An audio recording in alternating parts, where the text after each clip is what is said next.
Welcome to the Rising Society podcast. I'm Shane Kennedy. I'm Nico Galliano, the rejected gentleman. And I'm here. Yeah. And kind of don't want to go home. Oh, But that's okay. he wants to stay with us. Second time in 2 episodes, Shannon's with us. Yeah. Beautiful. Brother, you don't got to go home. You can stay with us. Just crash here. Man, And Shannon does not work for the CIA. I do not. Shane does, though. I deny that allegation. Yeah. I deny it. Man, Brother, yeah, no, you're more than welcome to stay here with us, dude. We'll podcast for eternity. brother. All 14 listeners would love it. And 3 of those 14 are sitting right here. Right the fuck here, baby. So what we're gonna do is we're gonna do 2 shows tonight. The first one we're gonna talk about. We're just gonna I don't kind think you of tell people that. okay. You All don't, right, you well- don't tell them that we edit it so we can come out 2 in a row. What the fuck was that? All right, so tonight we're going to be do talking one about. show. So tonight we're going to be talking about the new Pope, Right. Pope Leo the Right. 14th, Yes. right? And then we'll kind of veer into some other territory beyond that, and then I guess that'll be it for this show. But For tonight. yeah, but I've got some behind the scenes information for everybody. We're going to be recording his second show tonight, Dude. and we're going to be talking about a topic that you'll learn about whenever you watch that other show. Yeah, dude, people listen to us. They don't watch us. They're not even going to see the same fucking clothes. Oh, dude, people watch us. You're like the guy that when people are starving, you're like, hey, we're going to ration the food so you barely get shit. Don't tell them that. Just hand it out. Honesty is always the best policy. You're going to get a quarter of a potato. Hope you're not hungry. Like, what are you doing, dude? Well, listen. Honesty is the best policy, and I know that doesn't make sense to Italians, right? Yeah, But- okay. yeah. Okay. So we'll go ahead and start talking about Pope Leo the 14th. So we were very surprised, right, that the conclave really didn't last very long. Yeah. No, dude, Right? it was pretty quick. Pretty quick decision.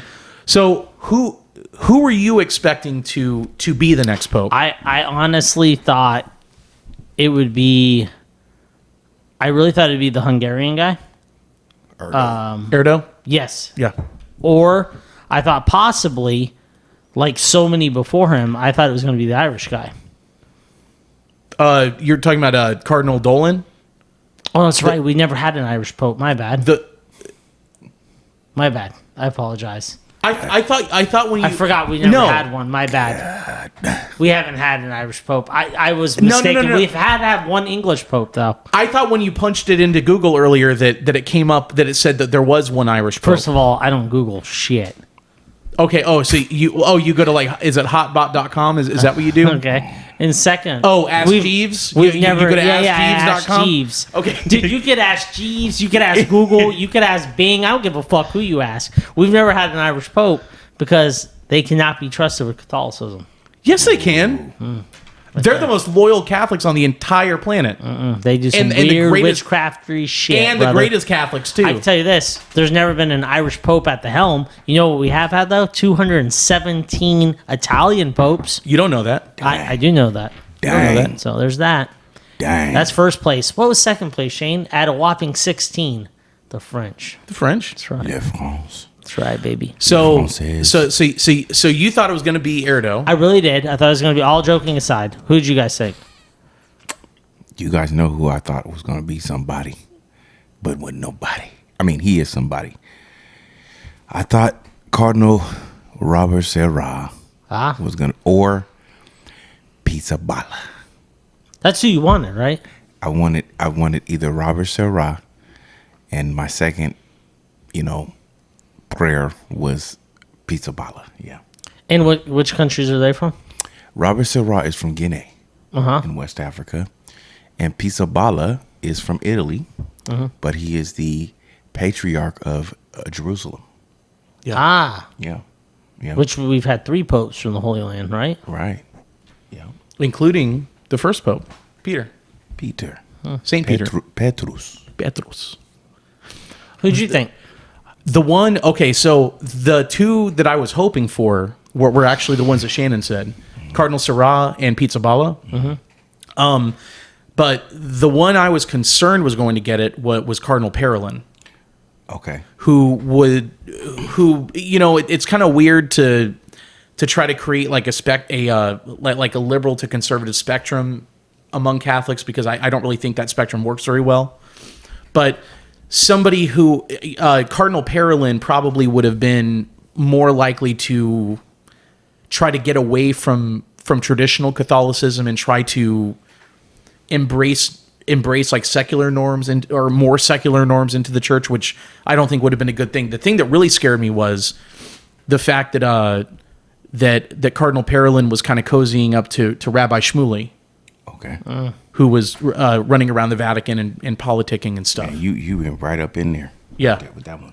Yeah, You just yeah, yeah, and I'm not gonna go any further into there because I don't know what you mean, so you are gonna have to elaborate a little bit. Well, okay, so Rabbi Shmuley is a major power player, in the United States and also too in other parts of the world as well. Specifically, Rabbi Shmuley has kind of been in Hollywood in particular. He kind of makes and breaks people. Oh wow! He and Michael Jackson had a squabble, and then all of a sudden Michael Jackson was dead. Wow. He and Oh no, I didn't mean that far, dude. Yeah. Okay. Yeah. No, we're good. So, I get what I was. and I'm not and listen and I'm not attributing anything to anybody. I'm just saying that it just seems like people that people that are in good with Rabbi Shmuley, they tend to find success in life. Dude, fuck it. We're already on the dance floor. Bust some moves, brother. And the Bust some moves. Fighting through Yeah. the nature. Yeah, exactly. And correlation is not always causation, but the thing is, people who kind of get on his enemies list, things don't tend to go well for them. You know, What were him and Michael Jackson arguing about? that's a long story. Is it long? Yeah. Hey man, not cool. Yeah, and he's like Shimona. Yeah, you know, and, Simone. yeah. Yeah. And then Michael Jackson's heart stopped. Ooh. You know, so I get it. so that is what, and that really concerned me. You know, Okay. that was something I was very concerned about. But then we got an American Pope Yep, and then we ended up getting an American Pope, and Yes. and a lot of people from Chi-Town. exactly. From shot, man. Come on. And the thing is, Wow. and I don't know about you guys, but I didn't know that Cardinal Provost even existed. I'm gonna be honest Myself. with you. 100% honest with you. I knew from the get-go this guy was gonna be Pope. Really? And No, you know I what? didn't even know his name. I didn't know this guy existed. Yeah. He wasn't even on my radar. Yeah. He wasn't even in my top 5, guys. Yeah. Like I had 5 front runners, then I Yeah. had a couple, like 5 more behind it. Yeah. He wasn't any. Did anyone honestly know him? Has No. anyone even heard of him before No. this? No. No.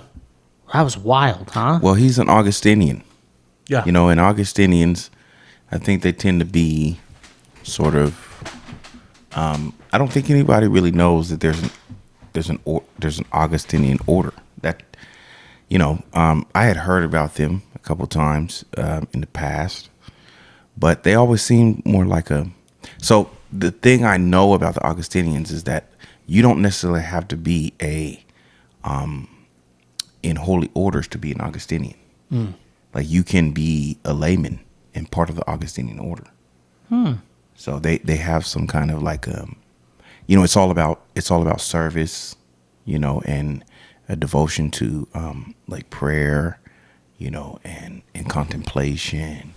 And what was Francis, a Jesuit? Yeah, he was a Jesuit. Yeah, Jesuit and a Franciscan, but mostly Jesuit. When was the last time we had a Pope that was Augustinian? yeah. I don't think we've ever had one. And remember that that Martin Luther was an Augustinian. Okay. Yeah. You know. Yeah. Yeah. Yep. That was theatrical as fuck, dude. Yeah. You slipped that. You slipped that in there real nice. Yeah. You did. You slipped Slipped in a that lot in of there real shit nice. today. Yeah. This might be our last episode. We might all have heart problems after this one. Yeah. Yes.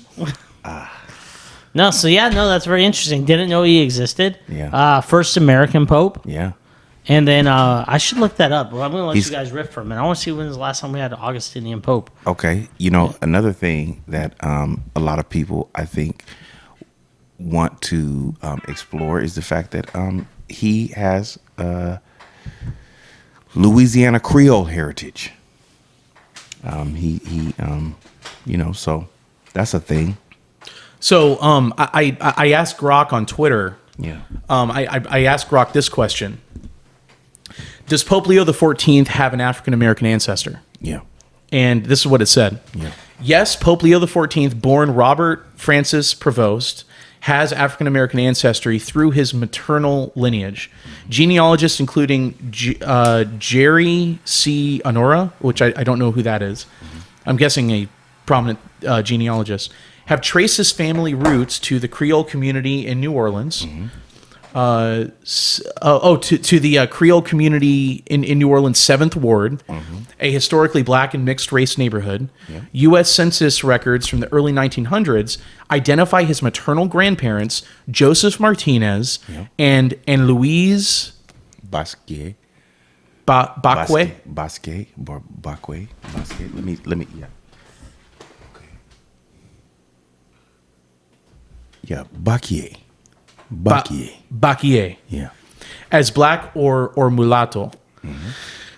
Joseph Martinez was born in Haiti, and Louise Basquiat. Bacquier. Right? Bacquier? A New Orleans native, were part of the Free People of Color in Louisiana, with ancestry that includes African, French, and Spanish heritage. Oh, Creole. They're Creole. Yeah. Yep. Yeah. Yeah. All four of Pope Leo XIV's maternal great-grandparents were also documented as free people of color in 19th century Louisiana census records, further confirming his African-American roots. While his family later passed as white after migrating to Chicago around 1910, these records establish his African-American ancestry. Pope Leo XIV has not publicly commented on his racial identity, and his brother John Provost noted that the family does not identify as black. Right. But I found that to be very interesting. No, very interesting. Yeah. Our last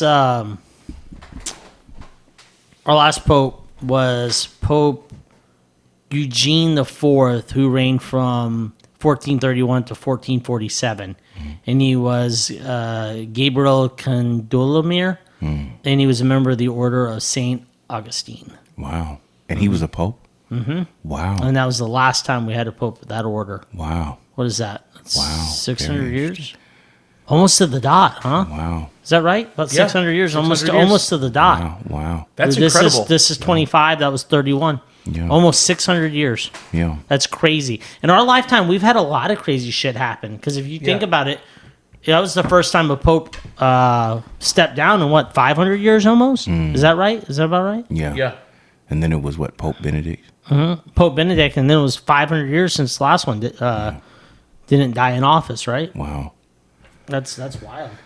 Yeah. Well, and this is another interesting thing is that that Pope Leo XIV, there are a lot of rumors out there, and they're not just gossipy rumors, but they're rumors that seem to have a lot of credibility, that he practiced the traditional Latin Mass privately.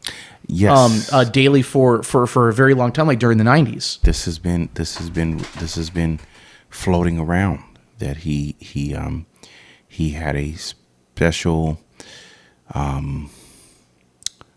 special connection to the traditional Latin Mass. How fucking wild is that? So it's been 600 years Yeah. since we had a pope. This pope, Yeah. the last time we had one in that order. What Yeah. did you say it was again? Augustinian. Augustinian. It was 600 years almost. Yeah. Almost to the date.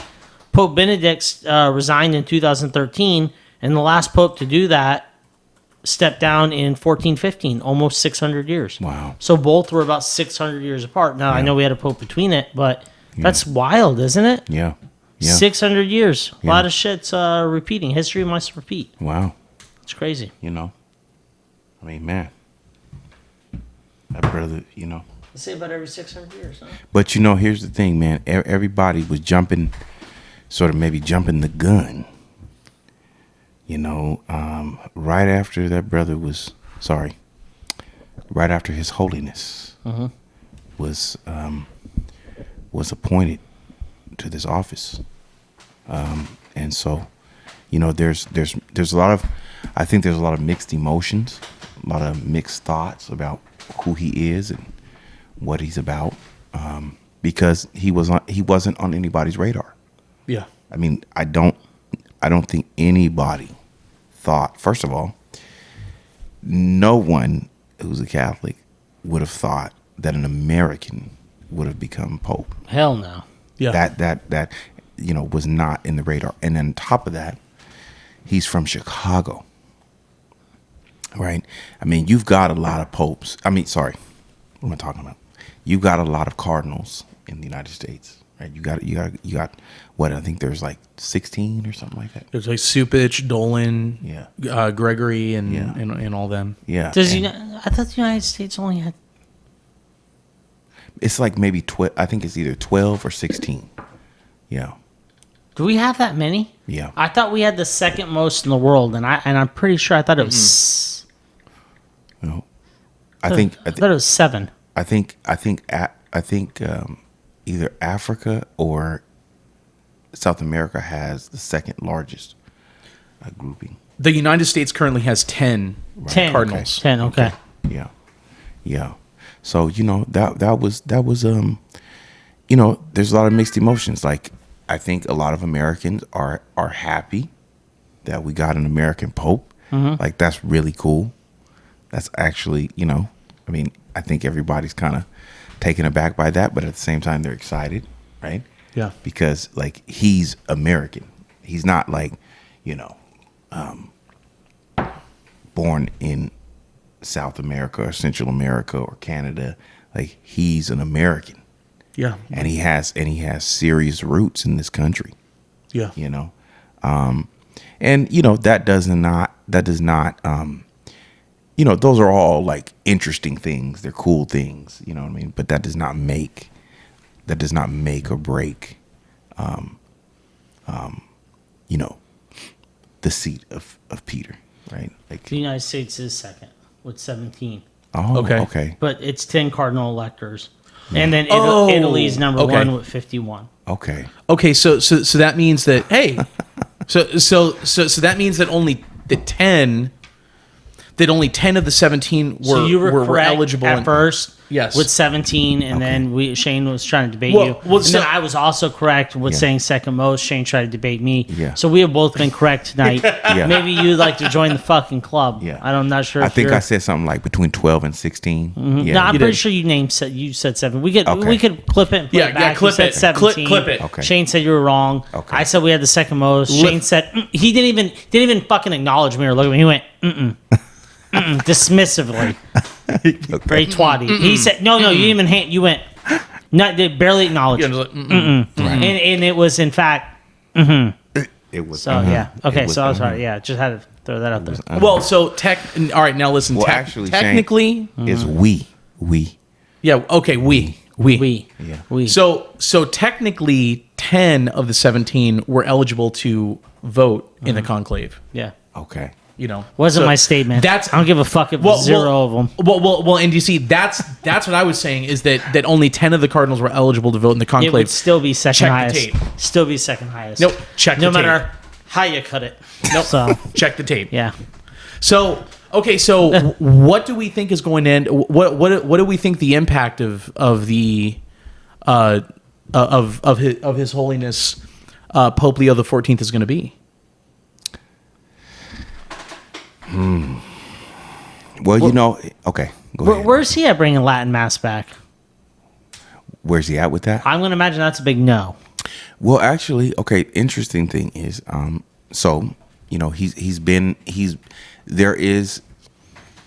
I don't know if it's a rumor or a fact, but it's been said that he has privately done the liturgy in Latin. I heard you guys say that, but I don't think that's going to be popular among Americans.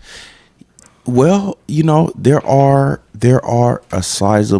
is a sizable community amongst Americans who want to see the revival of the Latin Mass return, and there are a lot of young people like our age. I mean, millennials, and maybe even Gen Z who are coming into the church or coming back to the church or. I apologize, Shannon. Hey, Hemingway, you want to try putting that in your fucking phone like the rest of us so we don't hear you clacking away? Well, no, you know what? No, thank you. It's just easier for me to do this. Oh, okay, go ahead, Shannon. I apologize. Thank you for your offer, though. He's like, sounds like he's writing a fucking Article. yeah, like a fucking novella over there, short story going on. Yeah. So yeah, I mean, I do believe that there's a lot of interest and a wanting to return to something a little more traditional. Yeah, I don't know what that looks like, but I do concur with that, especially amongst the youths, as we like to say, the youths. Yeah. I have noticed that they are, and I think I hear what you're throwing down. There's been such a disconnect between any form of traditionalism or structure for at least the last 30 years in this country. Yeah. And I think the youth is finally, especially Gen Z, which shocks me, and I'm very, unlike our predecessors who just shit on millennials all day long, which may be deservingly so. It's up for debate in certain areas. Up for debate. But with Gen Z, I was like, I see my niece's nephew, and I'm like, oh, no hope, fuck. I fell into the same camp as the boomers, right? Right. And you are a boomer. Okay. All right. Thanks. You're contributing a lot there. And I... fucking guy. And I was like, no hope here. But they actually seem to be, at least a small camp of them, are seeming to come to the Catholic Church in kind of droves, huh? Yeah. And look for that kind of traditionalism and that church history and church authority. Yeah. And I was just shocked by that. So what's your take on that? Is that kind of where you were going with that? Yeah, that's where I was going. I mean, I think that young people, millennials and Gen Z are looking for something that is what would be perceived as authentic and a sense of reverence, right? There's a sense of sacredness there, right? Not something where it's kind of like a communal thing, or we live in some kind of, commune playing, the acoustic guitar and everything. Not that there's anything wrong with that. Okay. I'm not. Yes, sir. I'm not trying to blast the boomers or anything, but those things are appropriate if you're all sitting around a bonfire, right, drinking a bunch of beers, maybe some people are chewing on some gummies or something, right, and they're strumming the guitar and everybody's singing along. Yeah. That's fine. Yeah. Yeah. But it doesn't really have that's not what the mass, that's not what worship is supposed to be. Yeah. Do you know what goes on stages? Mm-hmm. Mm-hmm. Mm-hmm. What goes on stages? The band. Performers, shows, correct. Performers, shows. Yeah. Shows go on there. Yeah. It's not entertainment. Right. Yeah. Right. You know what I mean? Yeah. Yeah. So that's always been my thing. And that's why you will never find a stage in the in the Catholic Church or even the Orthodox Church. They have altars. Right. Because you're there to worship. You're there to be one with Christ. Right. You're there for that connection. Yeah, the liturgy. Stages are for performers. That's where shows go on. Yeah. Circus de Lille, clowns. Clowns go, they're hopping around, dancing. And acrobats and stuff. Acrobats and everyone do backflips and shit. Yep. Cirque du Soleil. Get into it. Yeah, bring out your phones. Used to be lighters. Yeah. And this weird shit. Well, Shane had an interesting little thing where you were talking about Pope Francis. And, how Francis was, I don't really know much about St. Francis, but, he was really into the whole idea of nature and taking care of animals and stuff like that, right? Mm-hmm. And our last Pope? Yeah. Well, no, the saint. Yeah, St. Francis. Oh, St. Francis. Okay, I misheard. Yeah. Okay. Yeah, and so maybe, we talk about popes who choose their names, right?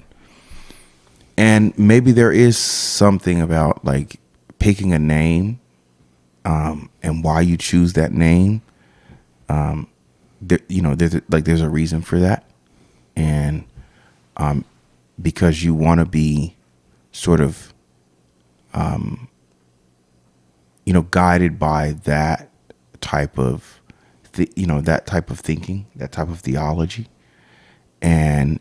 Let's see, Pope Leo XIII. You talk a lot about him, right? And what he was about. Who's one of my favorite popes. Right, right. And, so His Holiness is, very much, I mean, he said something about that. I don't really remember what the exact words were, but he was speaking about why he chose that name, and it does have something to do with Pope Leo XIII.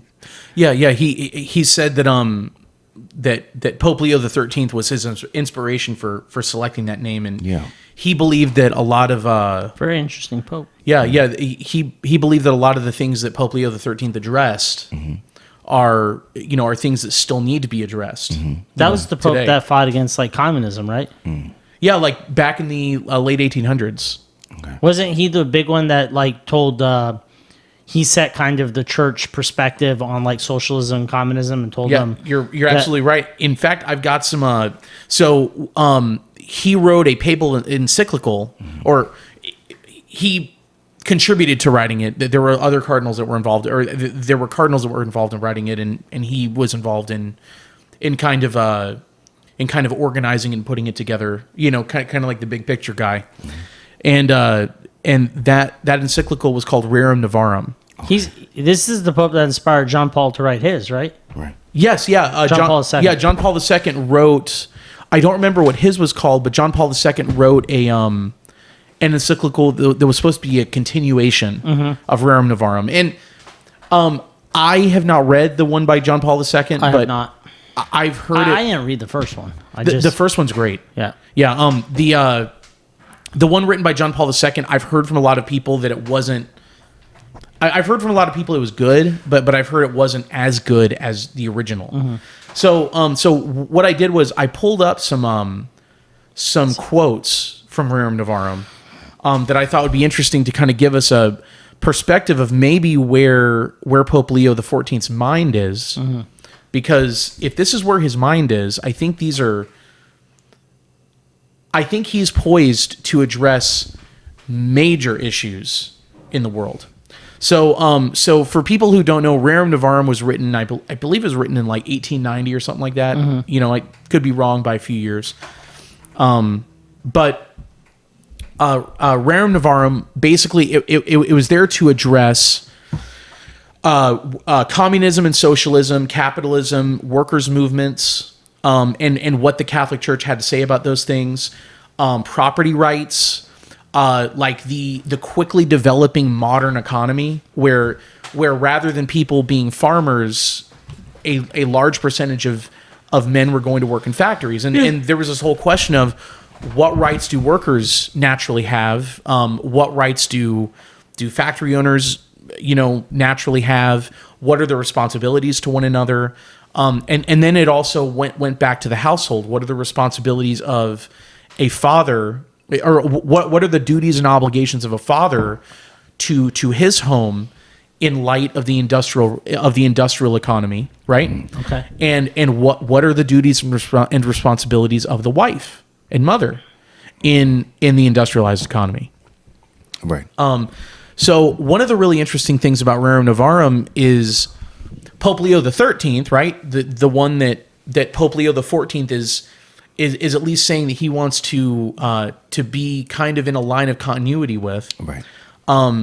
He establishes property rights as being a natural right that is enshrined in the natural law that all people have, right?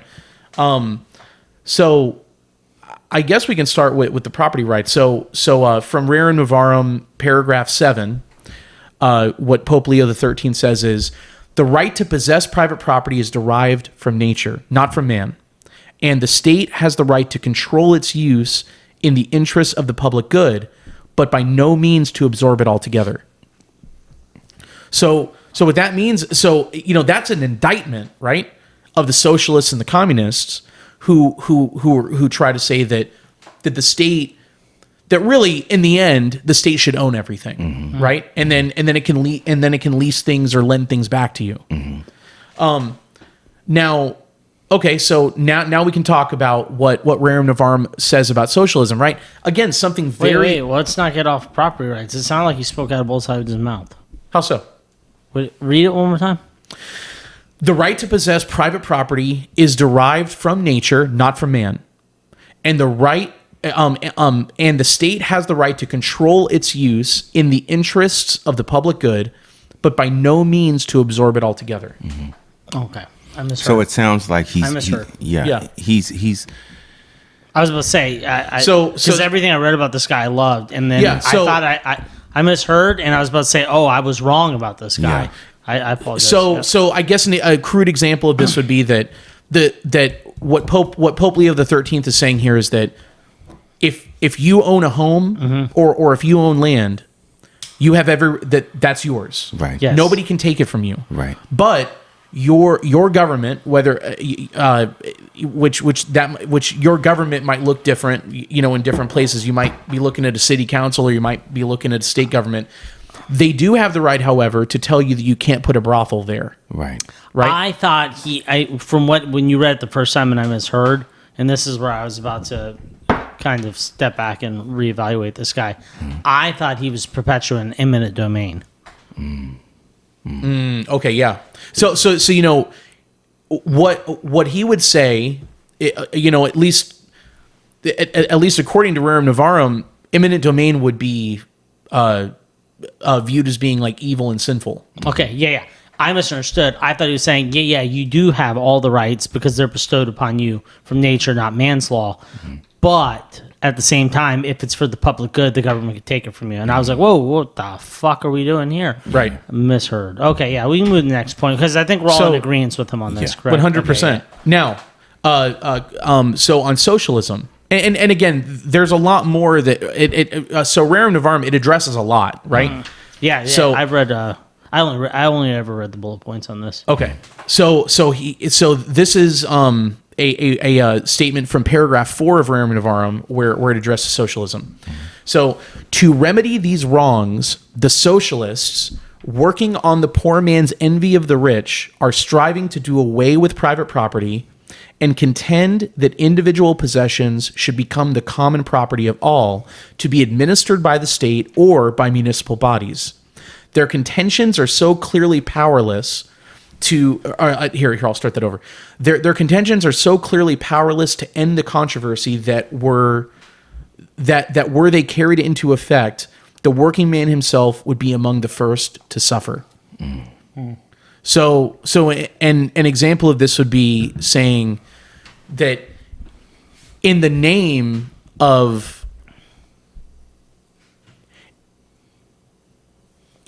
stroke? No. I was just thinking of how to formulate it. So, in the name of giving the working man a better shake at life, or a more or a term that they would use as a more equitable shake at life, the state would roll in and kind of say, okay, we're going to take all the farmland. Yeah. Right. Yeah. And what the state would do is then the bureaucrats that are in the administrative state, right, that are up in the government, they would be dictating to basically a peasant class how the land is to be used. And you basically end up in some kind of like a neo-feudal state, right? And that's not what anybody wants, Right. So he basically what he says about socialism is that the end of socialism is a situation where the state owns everything. Right? And the question would be here, who is the state the benefactor for? The state's the benefactor for the powerful. It always has been, and it always will be. Right. That's not their argument. Right. That's not their argument, but we're dealing with people who They would say they allocated amongst for the public good. Yeah, and the public can't be trusted with their own good. Right. And this is the thing, when you're dealing with socialists, you're dealing with a lot of people who are wrong, but they're also well-intentioned. Yeah, that is actually well put. Yeah. I like them stealing that. Yeah. You're dealing with a lot of people that are wrong, but they're well-intentioned because it comes from a place of, I like that actually, dude. Yeah. And That egalitarian mindset. Right. Have you guys ever read that book by this is off topic, sorry, we'll jump right back into it, Shane. By Murray Rothbard. Was it Murray Rothbard? Yeah, Murray Rothbard. Was it Murray Rothbard? Yeah, Egalitarian, or the Essays of Egalitarian. It's a collaboration Yep. of like 18 of his essays. The full title of it is Egalitarianism: A Rebellion Against Nature. Or Rebellion Against Nature. Yeah. And I think it's just a collab of like essays he wrote. Yeah. Like 18 or 20 of them. There are a lot of inflammatory essays in there too. Okay. Yeah. It's a really good read. Like you won't. Murray like, Rothbard was brilliant. Yeah, he was an economist. And you think like, oh, boring, right? Dude, if you there's He's a like, great writer. There were chapters or I shouldn't say chapters. There's essays in there I was gonna skip over. Yeah. And then you start reading it, dude. You can read it cover to cover, and you won't Yeah. put it down, dude. Yeah. It's wild. We can get back into this. Yeah. That was off topic, but yeah, the kind of that egalitarian mindset was my point. Okay. So. Okay. So and then he also has a very, very strong criticism for unrestricted capitalism too. And when we're talking about unrestricted capitalism here, what we're talking about is a capitalism where you have no limits on usury, right? And basically what that does, it makes it so that the people who already own stuff, it stacks the deck in favor of them, and it makes it very difficult for anybody who doesn't own anything. People who don't own real estate, who don't own land, the type of people that the three of us come from, it makes it very difficult for those people to jump the threshold and become owners, become a part of the ownership class, So that's one of the big problems with things like usury, and the excessive printing of money. Because the excessive printing of money, what it does, it creates inflation, right? And the thing is, when all the prices are going up, the price of eggs, the price of bread, at the same time, the price of real estate's going up too, right? So people who own real estate and people that own stocks and people that own assets, they don't mind inflation very much because a lot of the time, if they own a piece of property that's worth $100,000. And the rate of inflation is roughly like 3 or 4% a year. That means that the value of their property is going to increase probably $3 or $4,000 a year, right? Or it may go up more than that. And they're okay with the price of eggs going up from like $6 to $6.25 because their other assets are appreciating, dollar for dollar substantially more. And what happens with people who don't own assets, who don't own things, who are basically living they're going and working or they're on benefits and they're receiving money every month. What's happening to them is the amount of the money that they receive every month, it buys them less and less and less stuff. It dilutes, yeah. Yeah. And what it does is it makes it because that money buys them less and less stuff, they have less and less money left over at the end of the month, if any at all. And then what happens is it makes it less and less possible for them to ever be able to own anything. And in America, when you own assets, when you own something, that helps to insulate you from the rising price levels, because generally speaking, of course there are exceptions to the rule. I know a bunch of people are probably going to come on here and they're going to comment and do fact checking and everything. But generally speaking, when you have inflation, it increases the prices of everything. It's not only like stuff at the grocery store and gas, but it's also the price of stocks and land. And that's one of the reasons that just being blunt, rich people don't mind inflation very much because they end up becoming wealthier in the end. Okay. I was about to say, it's no secret, guys. Everyone knows it. It's not that it's that complicated, right? It's just hard to do in practice.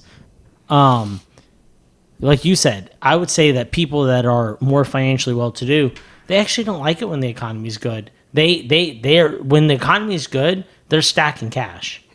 When the economy's bad, they're buying shit. We know that. When stuff crashes and everyone's selling and they're like, oh my God, I got to get my money out of here. I'm nervous. The economy's shit. No one knows what's going to happen. Yeah. They're lipping their lip. This is where they make their money, right? Yeah. They're licking their lips, and they're like, this is where we're going to buy these assets at a discount. For pennies on the dollar. Pennies on the dollar. While you're selling, they're buying, and it's no secret, right? Everyone's like, oh, buy low, sell high. It sounds good in theory, but these people literally live by that motto, and they just wait. So while the rest of us like, the economy's so great, we finally feel relief. Let's take some of that capital now that we're not nervous that we're going to lose the house, that they're going to come repo the car. Yeah. We know we got food in the fridge. Yeah. We got 2 months of saving. So God forbid anything happen. We're not going to be out. Everyone's good. We got our 60 days of saving funds. We got a little in the bank. Let's take some of that money. Let's go vacation, right? Let's go enjoy life a little now that we're not all nervous and scared and the economy's doing good. All they're doing during those times, they're stacking cash. Yeah. And then while we're all freaking out, they're like, blood on the street, baby. Let's buy it. And you see, the thing is, that is the opportunity for people that are not asset owners, that are at the bottom end of the totem pole. If they have been able to stash away cash when the price of everything drops, that's their opportunity to jump in, to kind of like jump classes and become asset owners. That's where the term risk taker actually comes from. Is everyone thinks they're crazy, right? Because those are the people, and it's always, if you look, it's times in absolute economic peril or economic uncertainty that the most successful business and brands that are still around today are created. Right. They're always created in down cycles. Have you noticed that, Shane? Yeah. Like big brands that are around today or any of the juggernauts of the past that aren't even with us, they're usually built in down cycles. Right. Oh, yeah. And that's where the risk takers come in because the level of entry is low. Right. So you can go in. Because most people don't want to take the risk to enter in Correct. that. Because if you lose, you're going to get hurt. You're going to get hurt bad. Yeah. You're going to get punished. Yeah. The market doesn't care. Yeah. So what is this guy? Is this guy appealing to this guy? So- what is the Pope saying? Is he appealing to Catholics not to charge interest to other Catholics? Well, yeah. Well, the thing is, usury usury has been condemned by the Catholic Church since the very beginning, Correct. right? Okay, Shane, I gotta ask you a question. Who brought about usury? Who were what? How did that come about? Well, humans. This is our last episode. Yeah. Well, and of course I'm going to be careful in the way I answer this. Humans, Signing off. okay, so think about it like this. Since the fall of man, since sin entered the world, kind of like one of the oldest forms of sin is one man trying to exploit another man. Yeah. It is one man trying to impose his will upon another man, not for the other man's benefit, but for his own benefit, right? Yeah. So usury is a form of that. Okay. It just kind of looks magical. It's like I'm going to loan you so many I was going to use one currency as an example, but I'm not. I'm going to loan you so much gold, or I'm going to loan you so much silver. All right. Here, let's say I'm going to loan you 10 ounces of silver, and what I'm going to demand is you pay me back 11 ounces of silver. Now this is the thing. What currency are we going to use, real quick? I'm not going there. Yeah. But so the problem here is what you're doing is you're loaning your surplus to someone else that doesn't have any surplus. Obviously, because if they had their own surplus, they'd be using their own silver, right? Yeah. So you're loaning your silver to them, and usually you see back in the day, a lot of the time. So we all know what collateral is on a loan. So if Nico were to loan me money. He would normally ask me to put some kind of asset on the table to say, if for some reason I can't pay my loan back to him, then he would take possession of an asset. Like let's say I were to borrow $10,000 from Nico. Nico might say, hey, you need to put your car down as collateral. If you can't pay your loan back, then I get your car. No, I'd only charge you 4 points. Okay. But if I can't pay any of it, Payments are bi-weekly. If you miss them, it goes towards the principal. If you miss them twice, I break your fucking leg. but then what if I tell you, if you break my leg, then I'm not going to pay any of the loan back. Then I'm not going to pay. I'm not going to pay you anything. Then I'll say you won't get one red cent from me. That's you're okay. You're not going to get anything. A lot of people say that until they're screaming. Okay. Then you break your other fucking leg. This is the way. And then you get some real. Hey, I've had it. You get some real tough. In that case, Yeah. what I would do is I would break both of my own legs. Okay, never had that happen. But then you get some real tough guys. They don't care about their own legs. So, Well, you start breaking other people's legs. Yeah. don't be a wise guy. This is all just kidding. Yeah. We're just bust balls. So the thing is, you're dealing with collateral now. Back in more of what we would call the ancient world, your collateral was like your labor, was your life, and that was actually kind of the origin of slavery. I thought historically that's not even before it was transitioned. Historically, I thought when money was lent, I thought it was more of a business venture. You would take portions of the business, correct? So let's say someone wants to start, I don't know, a sheep farm. And they're like, hey, I need 10 ounces of silver to start the sheep farm. You have an excess of silver because you've done so well selling lumber. I'm a lumber guy, let's say. You've done so well selling lumber. Can I have some of your excess silver to start the sheep farm? And I'd be like, sure, I'm going to be a business partner basically in the sheep farm, and you're going to give me so much sheep all the time. And if the sheep farm became successful, you could buy me back out of the sheep farm, correct? Mm-hmm. Yeah. But it didn't used to be like they didn't actually loan money for money back then, right? It was more of a resource base. Like I would take a certain control amount of the resource production, correct? Mm-hmm. They were more like business partners back then, right? Yeah. And that kind of changed at a certain time period.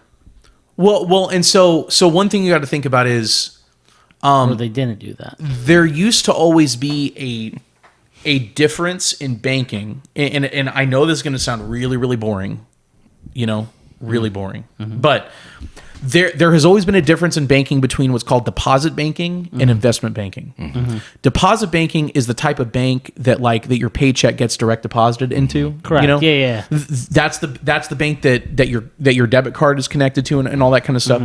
So historically in the West, when we were, let's say, a lot more Christian, like the culture was a lot more Christian, we would say that deposit banks You would store your right, yeah. But deposit banks could not charge you interest on loans. And that there was another category, another type of bank called an investment bank. that was deposit banking, Yeah. and the Christians started deposit banking, right? Well, so you had deposit banking, and then you had investment banking, and investment banking is kind of what you were referring to, which is let's say I'm a sheep farmer and I need to borrow money in order to build out fences, around the outer edges of my sheep farm, right? Now, what Christians traditionally would do is they would say, okay, that is a loan that's not a loan that's not a personal loan. That is a loan based upon your commercial need.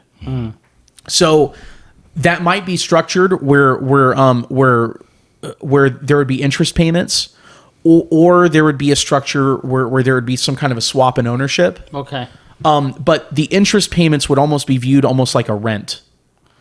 Got it. And you see, the thing is, like let's say things were to go belly up, then the person that lent you your funds might say, okay, I need to recoup X amount of dollars, and then you would go and auction off part of your sheep commercial venture in order to pay me back. But the thing is, the inevitable consequence was not that you would become a debt slave. Dude, that's very Right? interesting. Does that make sense? Yeah, I Okay. know. I totally just learned something. I didn't know Christians came up with investment banking. Yeah. Well, so and it's interesting because even in the medieval period, you had entire Christian religious orders that the only thing they did was loan money, but they lent money at 0% interest. Mm-hmm. What was that order called? What? What was that order called? I do not remember. Wow. So I know some orders that lended money Yeah. and took over banking. The Templars. well, and they That's where I was getting at, Shane. I was trying to Okay. lead, I was trying to lead you there. I was fucking with you. well, and they But you obviously weren't going to get there by yourself. well they got Sorry, I'll draw it in fucking crayon next time. Well, and the only thing, and listen, and the only thing I'll say about them is that they got the end that they deserved, right? You son of a bitch. You know, so They did not get the end they deserved. yes, they did. Well, maybe they shouldn't have been screwing with people. What are you talking about? They weren't screwing with anyone. Well, This is the Knights Templars. Yes. yeah. Wow. A very religious. Or Okay, listen. If I'm asked to trust the Templars or the King of France, I'm trusting the King of France. Bullshit. I'm trusting the King of France. Bullshit. The King Didn't the Knights Templars come from France? Yes. originally, Yeah, they were all French. Yeah. but the one I trust is the King of France. Right. That's who I trust. No. That's who I trust. You were wrong. You were No, wrong. no, I'm not wrong. Only- You're only wrong. French You're king. wrong again. The only French king that I'm trusting is Louis the Pious. Oh, I thought you were going to say Louis the 16th, and I was going to say that didn't end well. Was he the last king of France? He was a good man. He was. He was a good man. And you know, He might have been a little bit autistic. I've heard that before. that would not surprise. You know, there were a lot. I think there were a lot of historical figures that were autistic. Yeah. That, But he was fair and Like just. how autistic? Like he used to really be into like taking clocks and stuff apart, taking locks and stuff apart and putting them back together. that's autism. stuff. So like little a. Yeah. Little a. Yeah. Yeah. Okay. He- I didn't you know know. if we're dealing with the capital A. But when he died, like when he was heading towards the guillotine, he told the French people, I put France in the hands of the Sacred Heart of Jesus.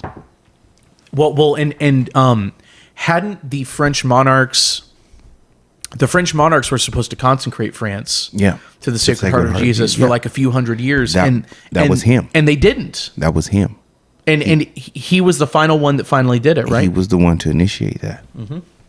So yeah, I just I don't know, man. Like Here, let's circle it back. So Rerum Novarum. This is something that Pope Leo XIII says, kind of in regards to like workers and capital and stuff. If working people can be encouraged to look forward to obtaining a share in the land, the consequence will be that the gulf between vast wealth and sheer poverty will be bridged over, and the respective classes will be brought nearer to one another. So when we're looking at this statement, basically what he's saying is that as long as working class people can see that they have opportunity to earn enough money to be able to put a little something away every month, and B, to be able to afford to buy to purchase assets. And when I say assets, I'm just talking about like for them to become like homeowners, or for them to be able to own a small farm.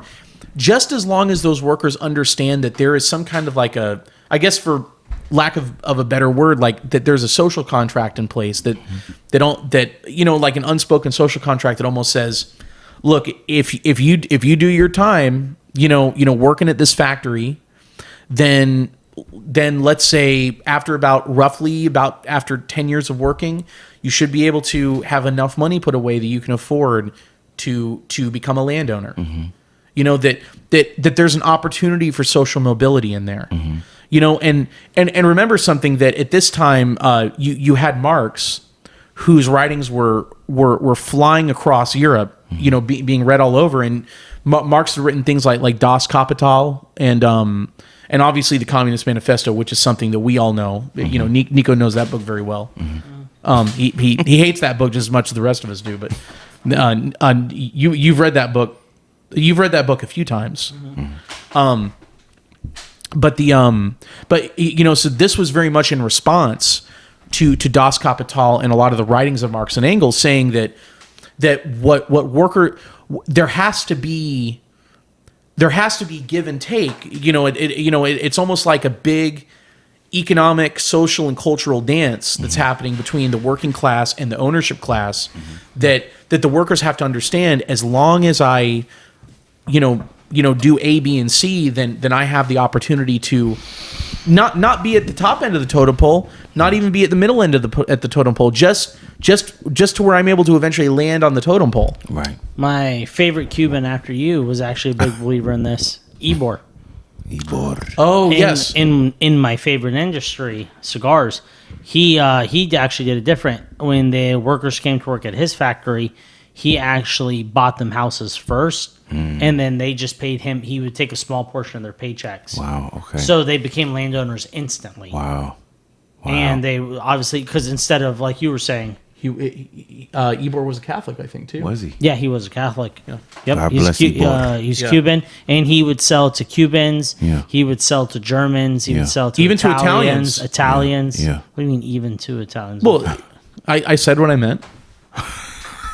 Fucking Ybor. nuts. Yeah, Ybor. Ybor. Yeah, that's right. Viva la Ybor. Yeah, so he was a big believer of this too. Just you reminded me of a capitalist that I admire that did that. Yeah. Well, and Off topic.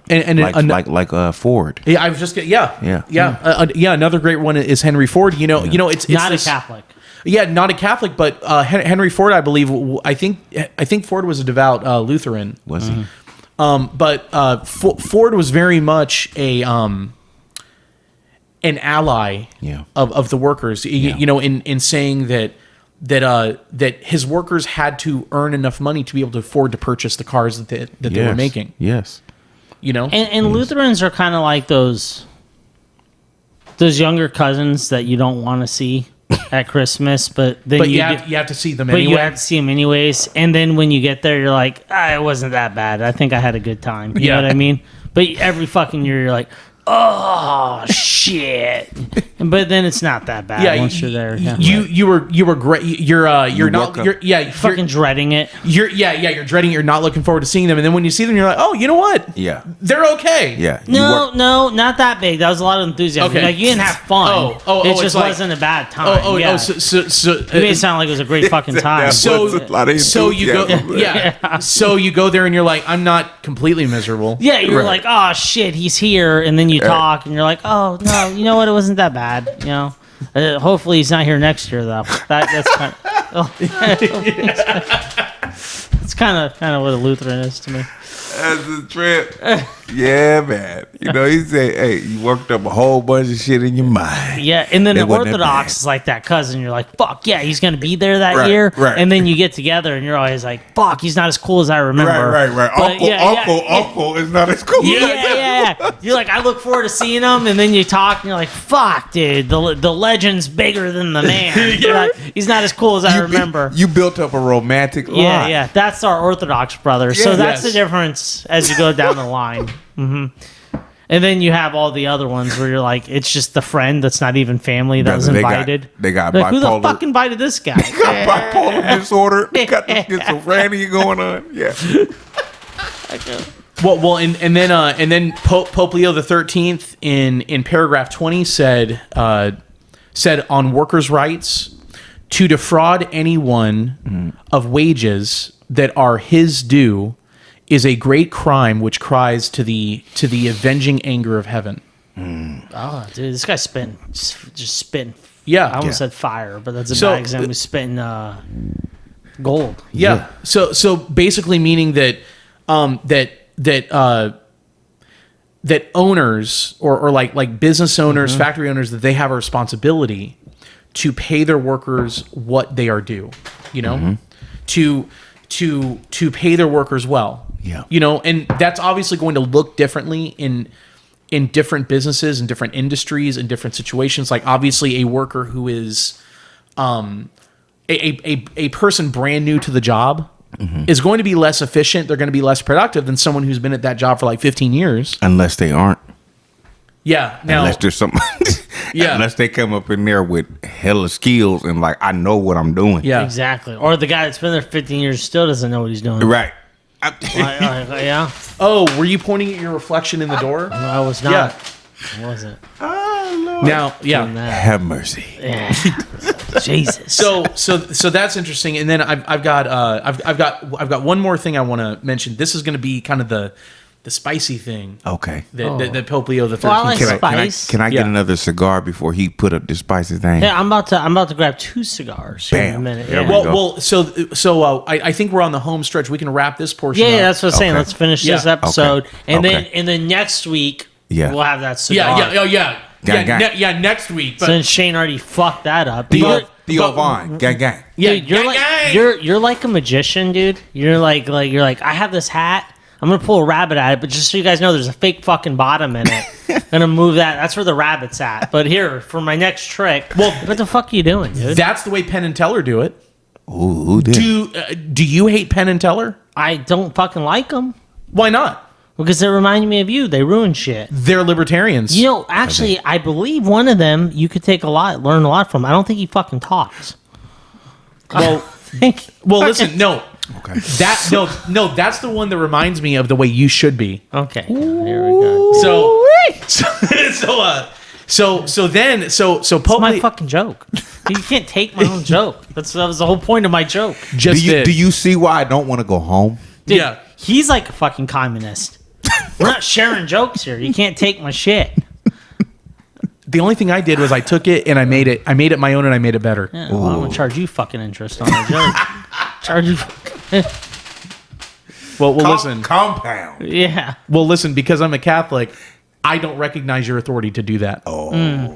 Yeah, but just as you just told us Shiza. here, Yeah. it's outside of personal and used it to build your brand. So we can do interest payments. Well, the brand is still me. So That's bad brand new. It's a bad investment on my part. Bad. okay. I've So done that before. yeah.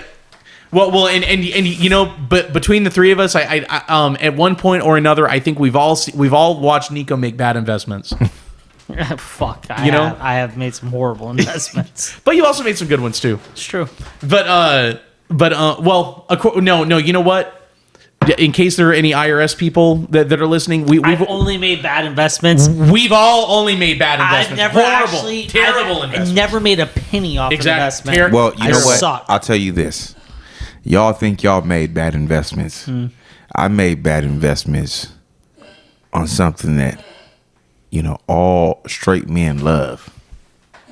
And I'm going to leave it right there. That's that cootie cat.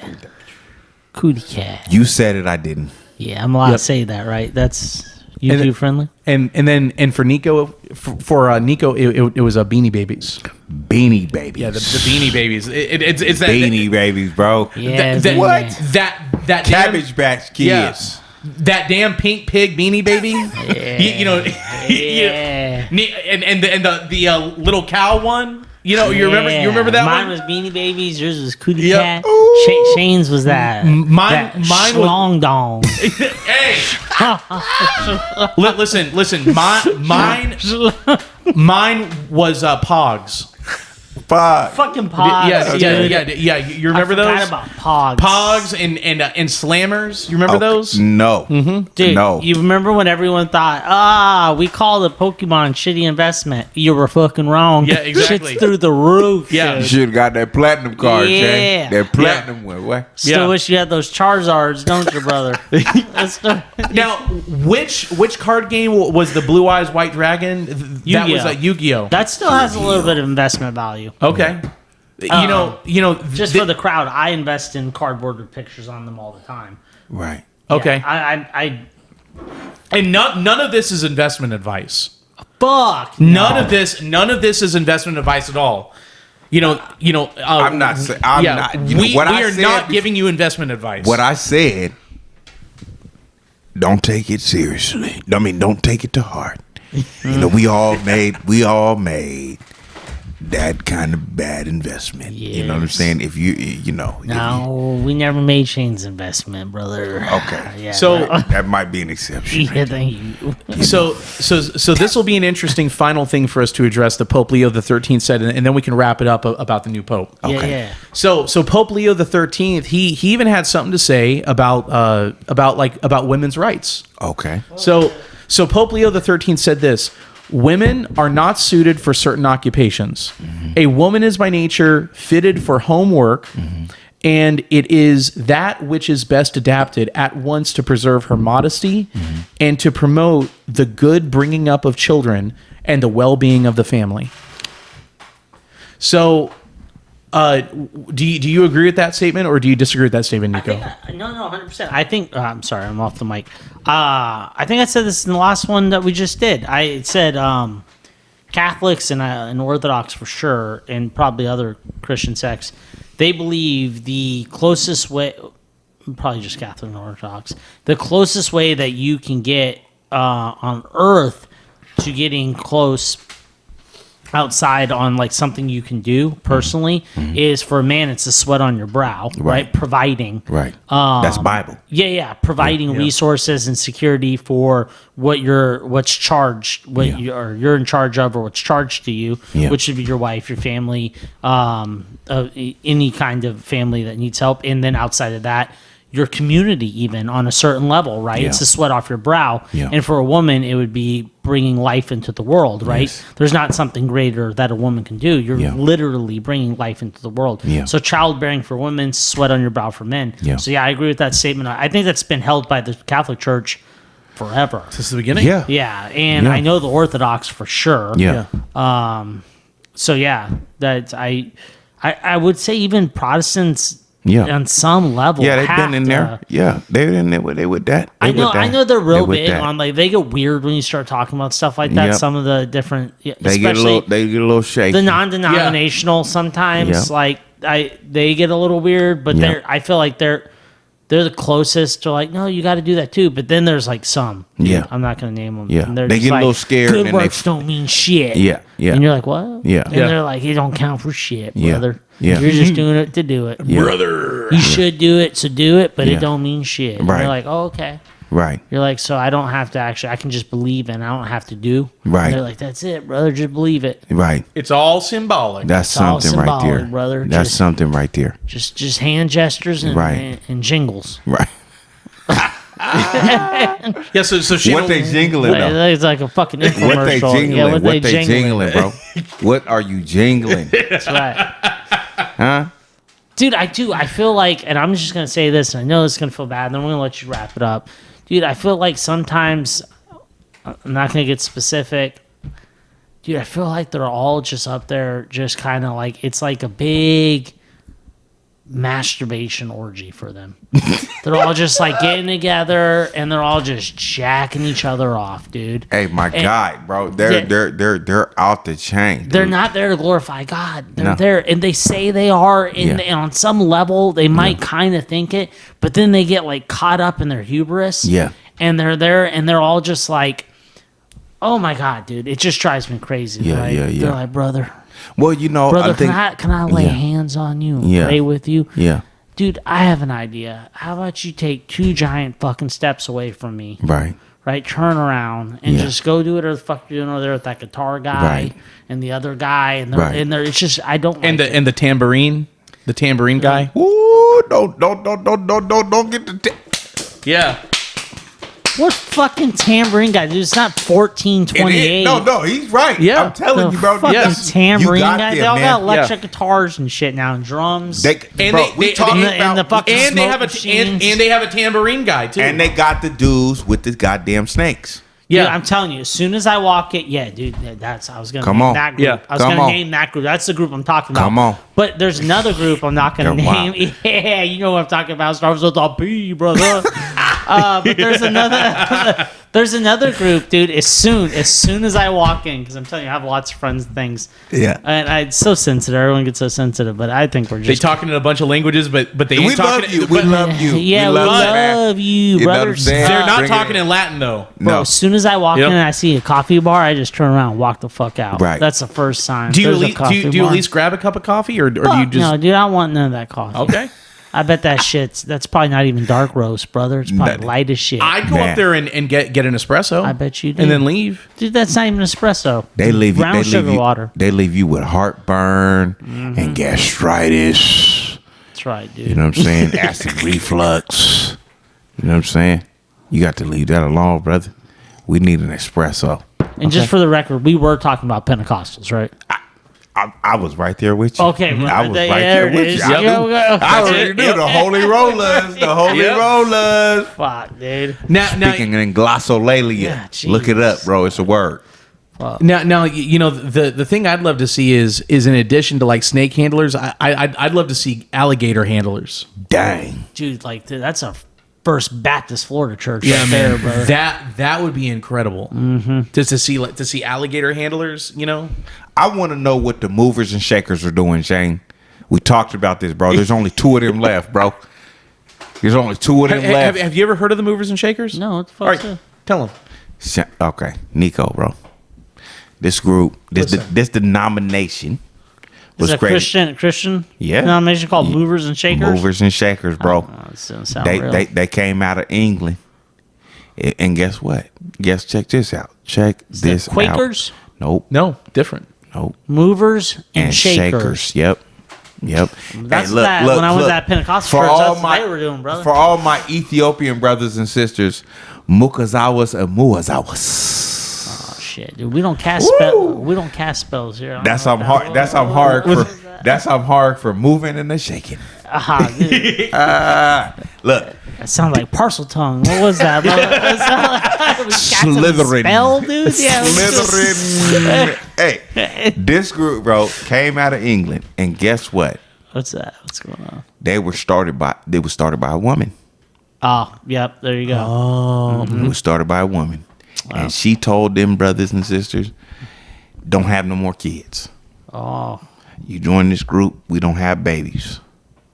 You know what I'm saying? The end times is upon us. You know what I'm saying? So guess what? They've been around since what, the 1780s, Shane? I'll around. look it up for you. They've been around how since the fuck they still around, dude? Oh, they can't have kids, so they got to indoctrinate. Yeah, they got to keep bringing them. How do they infiltrate enough people, or how do they get in the minds of enough people? I have no. Because they're not fucking. So Yeah. they're not having kids. Right. They told them Unless they are moving and shaking, they going against their own grain. they might have been They doing. start moving and shaking. That might have been that, undercover, Yeah, got you. under the radar, brother. But I think they was bringing in people who thought that were coming to a close. They thought they was coming to a close, right? So they've been around since the 1780s. This group only has 2 members now. 1747. Damn. And they came I to the was way U.S. off. and they came to the U.S. in the 1780s. Okay. But they came originally. They were from England. Mm-hmm. Okay, and it was who's the founder?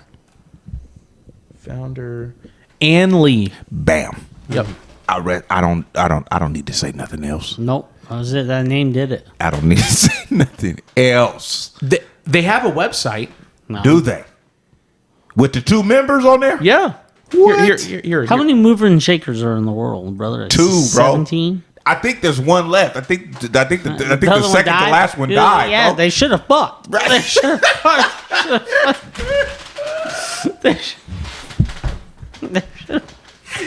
Hey man, you know what I'm saying? We love the Moogers and the Shakers. You know what I'm saying? Y'all did your part to bring the gospel. You know what I'm saying? But hey, what you gonna do? Dang. Wow, isn't that something? And apparently there is a talk show in India called Movers and Shakers, Is there? but it's not related to the church here. Okay. Okay. Yeah, it's not. All right, bro. I Yeah. believe you. What was that last point that our Pope said? Yeah. Let's get. Yeah. Let's. Okay. Let's All right. So I agree with it. You agree with it. So You haven't even fucking read it.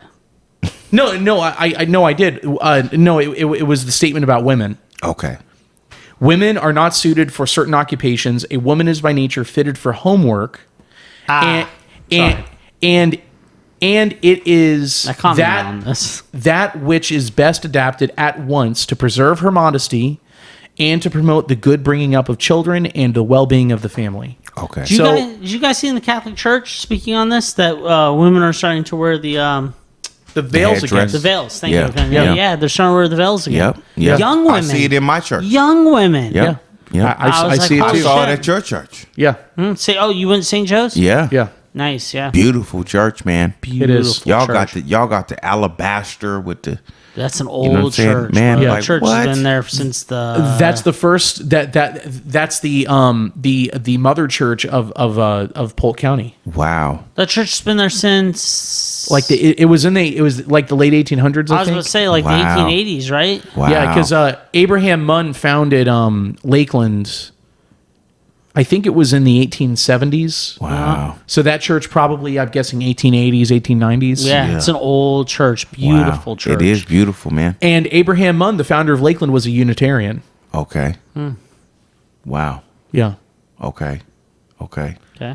But yeah, So let me ask you this: do y'all think that His Holiness that we have, Pope Leo XIV, is going to be in continuity with His Holiness Pope Leo XIII?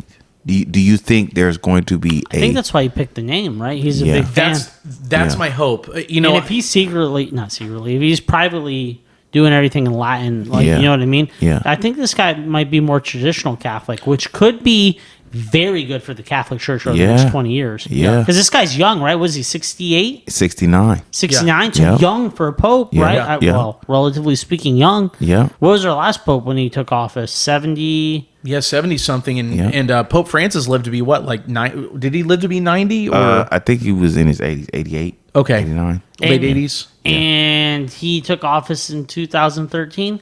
2012, wasn't it? Yeah, Okay. Yeah, Something like yeah, that. 12, 2012, 2013. And then yeah. Benedict wasn't a young man, was he? No. no, Not when he became Pope. Yeah. and Yes. and Pope Benedict was he like 99 or something, or Some- did he hit 100 or no? I don't know. You mean when he died? Yeah. Yeah, he was in his 90s. Did they say why he stepped down? He said he couldn't deal with it. Yeah. He said, my faculties are not there. Think about all the wolves that surround the Vatican. Yeah, you're right. You know? I liked him because he reminded me of like the good version of Emperor Palpatine. Yeah, Like if Emperor 100%. Palpatine Yeah. had an equivalent like good, that was Pope Benedict. Okay. Yeah, he Palpatine. like was instead that of was that the Lord Vader's Yeah, yeah, but instead of like mentor? putting his hand on children and making Vaders, Right. he like put his hand on children and made them like Christians. You know what I mean? He's Yeah. like, go forth and spread the gospel. Yeah. Yeah. And then they would be He was very hospitable and very warm and welcoming. which is weird for a German. Is it? Wait, are we allowed to say that? Very, very weird for a German. Yeah. Okay, yeah. To like a lot of the traditional orders, like the Yeah. FSSP. What order was he? I don't know. I don't remember what order he was, or I don't remember what Wasn't his he background was. wasn't he a Benedictine or an? I think He Yes. might have been. Yeah. he was. He was. Yeah. He was a Benedictine. Okay. He came in through the church. Him and his brother were both priests. Oh, I didn't know know that? that his brother was a priest. Yeah, yeah, man. Wow. That guy was, I Yeah. miss that guy. To be Yeah. honest, sorry. I miss Pope Benedict because, Did you ever hear what his last words were when he died? no. His last words were, "I love you, Jesus." Okay, that's all. Pope that's Benedict. It. That's it. Yeah. I had an epiphany. I don't know if I said this on the last show, but if you think about it, I was just sitting at work and I was like, dude, whatever Pope Francis gave up for Lent, Yeah. he gave up for the rest of his life. Well, he didn't pass away. Well, he passed away when Lent was over. One day, fuckhead. Yeah. The next day. I'm I'm one sure day. he wasn't sitting on his deathbed and he's like, bring me the fucking chocolate bars I gave up. Right. We don't know that. I need that Argentinian steak. Yeah. Yeah. But this. I gave up Argentina. We love yeah. love you, Papa Francisco. Yeah. Yes, You know that's what I'm right. saying? You but this yeah. but we don't know that. You know, you're sitting here. You're sitting here making statements as if you know for a fact. I Well, know, the fucker. Argentinians are very into meat, man. Yeah. They love beef. They're one of the top meat eaters in the Yes, world, aren't they? they are. Yes. Shane has that in common. He loves meat. Yeah. So, You pervert. Freaking so yeah, pervert. let's wrap this one up so we can not film that other one. All right, so what? I guess final thoughts on: do we agree with what Pope Leo XIII said about women? Oh, I thought we were going to let that go. Yeah. I made my statement. What was yours? Well, my statement is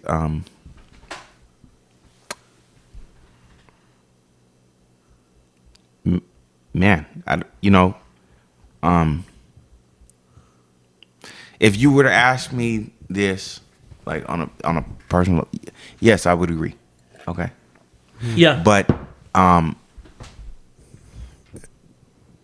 the climate that we're in right now does not yield itself to that, right?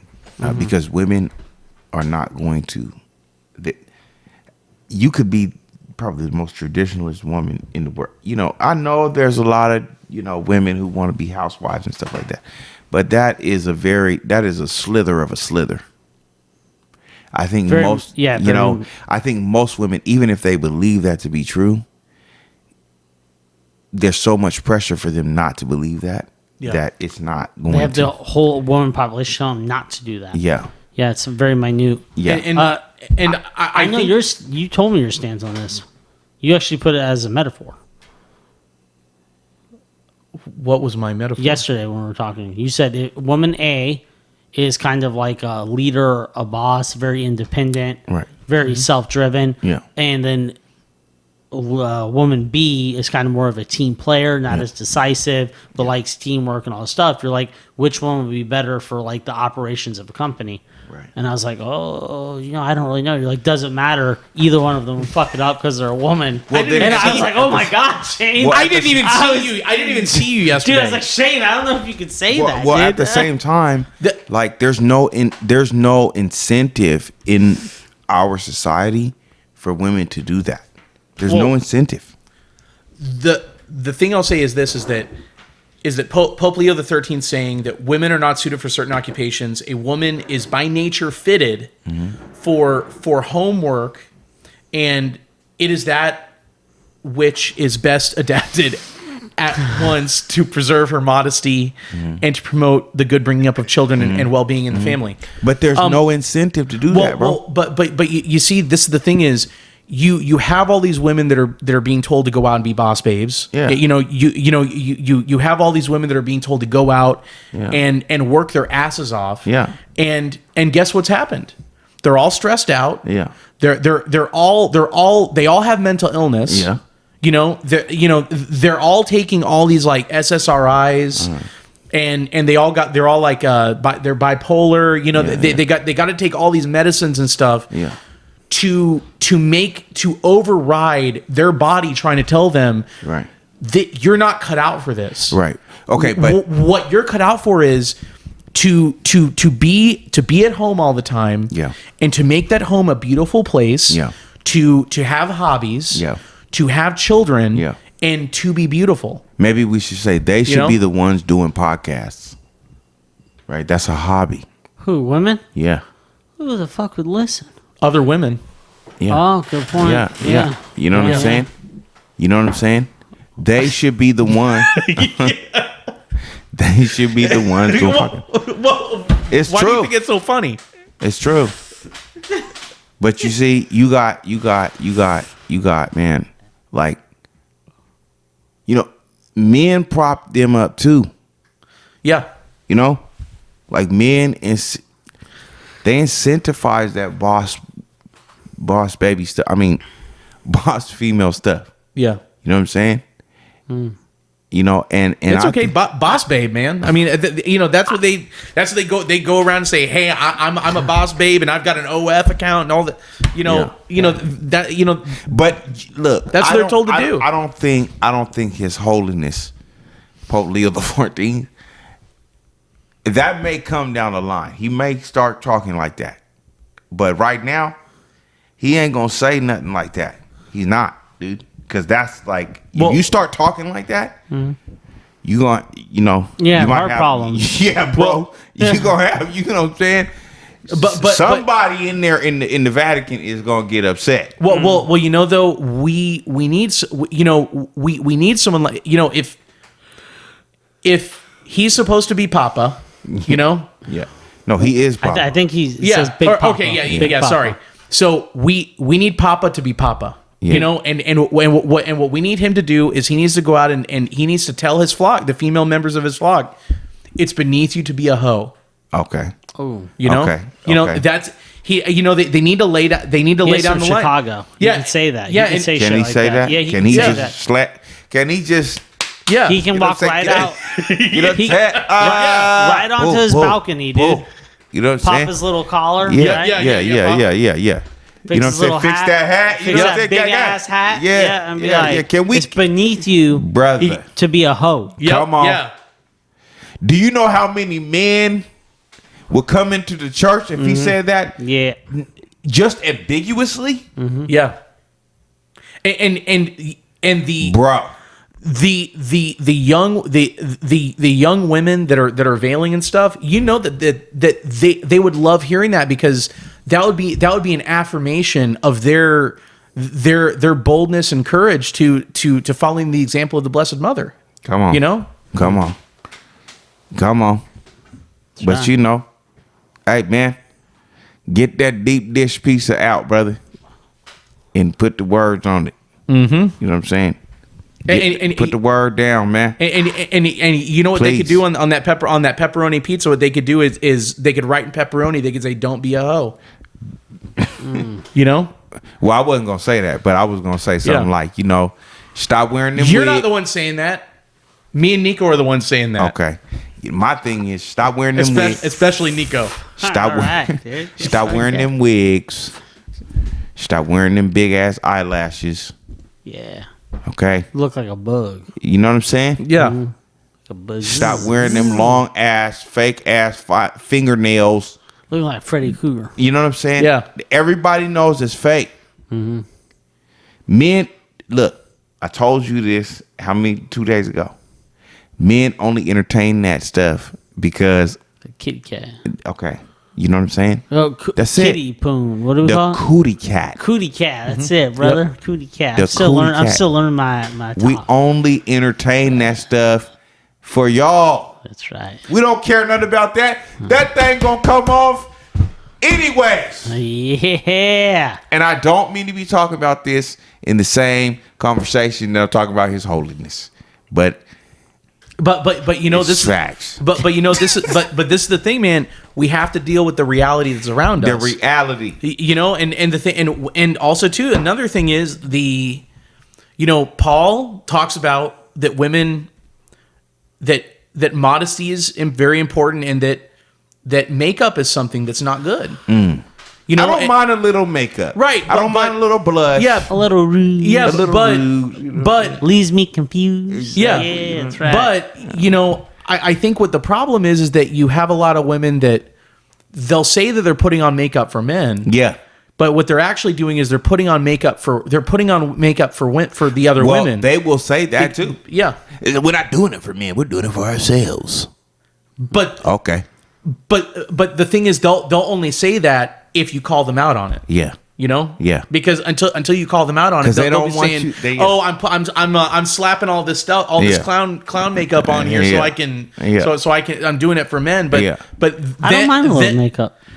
Me neither. But another so this is a problem with makeup Fuck we too. talking about?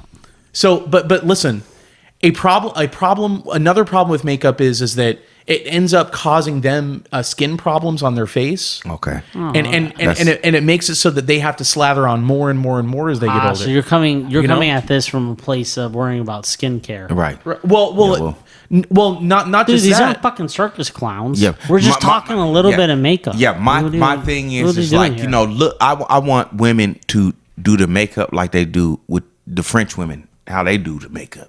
Yeah. You know what I'm saying? It's just a little touch. You know what I'm saying? like the French women do a little dirt. Yeah. You know what I'm saying? Hairy ass armpits. Right. You know what I'm Nice, saying? yeah. Like, I'm cool with that. Right? Hell yeah, just smell dude. good and you know what I mean? Probably but not.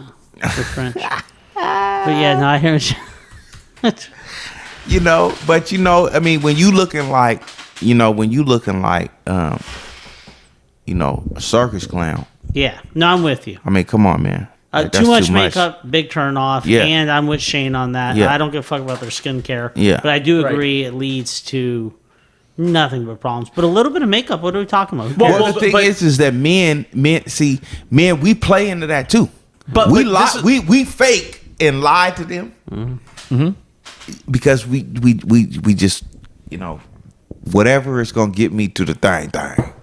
You know, if you Well- want me to tell you look good with all that stuff on your face and everything, and you got that summer dress on, that's fine. Ooh, the summer dresses are back. I'll tell you, Summer you look, dress is back. yeah, right.